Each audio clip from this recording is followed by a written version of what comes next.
To be honest, most marketing strategies that you find online for restaurants are short-term cash grabs that damage the brand in the long run. So in this video, what I'm going to do is I'm going to break down 3 different marketing strategies that actually work to drive both short-term result and long-term result. However, before getting into it, I want to address the elephant which is dancing around this room, and that is that word of mouth is the key driving force in driving your business forward. These marketing strategies will provide you with additional demand, but keep the main thing the main thing. A product and service that is so remarkable that people do in fact remark upon it.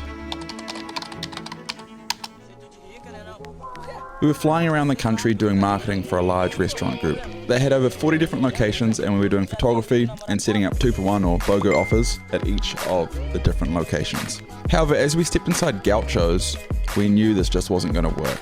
They were a Brazilian barbecue venue that really only had one product, a buffet. So as we finished our photo shoot, we sat down with the general manager, and a large group came in and sat at the table at the end of the restaurant. The general manager said that this was a birthday party booking, and this got us thinking. We scrapped the buy one get one offer and instead ran with book a table of 5+ people during the week of your birthday, or the week before or the week after your birthday, and the birthday person dines free. As soon as we launched it, it was immensely popular. We were generating bookings of 5+ people for around $7 a booking. We've just had heaps and heaps of extra bookings coming in, especially for birthday deals, things like this. People coming in through Facebook and saying, hey look, we've got a birthday on tonight, can we bring cake, can we do this? And we say, yeah, absolutely. Facebook and Instagram ads are the perfect way to do this because they're particularly potent due to the fact that you can target people based on whether or not they've got an upcoming birthday, and hence you can set and forget a rotating audience. For a full build of how to do this, there'll be a video in the description of this video. However, you don't actually have to run ads to make this work. As long as you have some way to generate a database of local customers and collect their birth date, then you can text or email them in the weeks leading up to their birthday with your birthday offer, and that way you don't even need to run ads if you don't want to. A few ways to do this is you could require a birth date for them to connect to the Wi-Fi, so you get them passively that way, or you can do it by placing online orders and you can ask for their birthday that way. For Gaucho's, this was so popular that they became known as a birthday spot, and they had a permanent birthday table set up in their venue.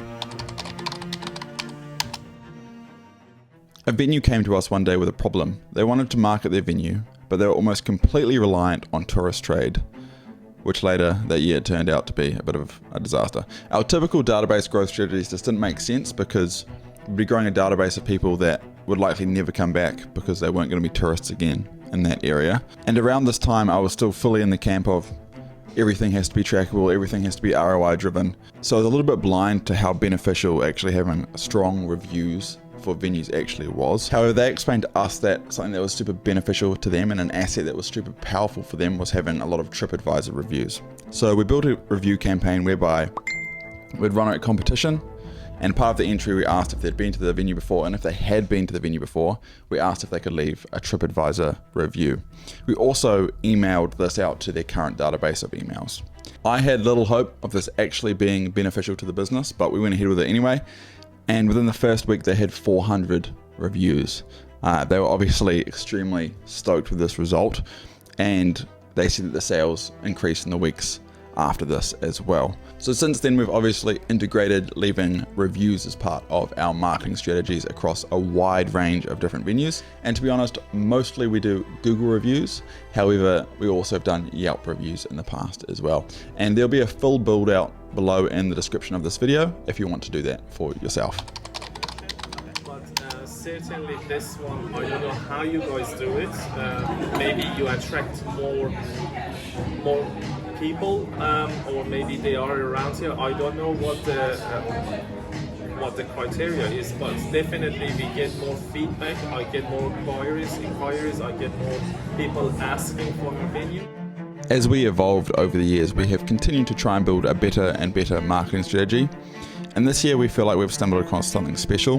The main problems that we've been trying to solve is the low margin and low ticket price that traditional bums on seats marketing for restaurants runs into. And to be honest, the solution was staring us in the face. For years we had venues ask us if they could get more private event bookings, and it's just not something that we focused on until we did. and particularly weekday corporate events. Unlike traditional restaurant marketing, corporate events require a B2B or business-to-business approach, and hence we've found that direct outreach is what's most effective. There are 3 effective ways of doing this. You can either cold call, cold email, or message them on LinkedIn. We've found that for venues, that's the best way to reach out to local corporates. Each of them first require you to gather a lead list, and there are a few options. You could either use a lead scraping tool such as Apollo or D7, or you could use LinkedIn Sales Navigator, or you could do a manual Google scrape of local companies. Once you have these lead lists, I would recommend making a personal video for each company, emailing it to them, and then following up with a call. Naturally, this is a ton of work, but it's what we've found is required to move the needle if you're looking to book more corporate events. A lovely thing about corporate events as well is they turn into repeat business. So there you have it, 3 different marketing strategies that actually work. If you've got questions, please leave them in the comments below and I'll do my best to get back to you as soon as possible. Peace.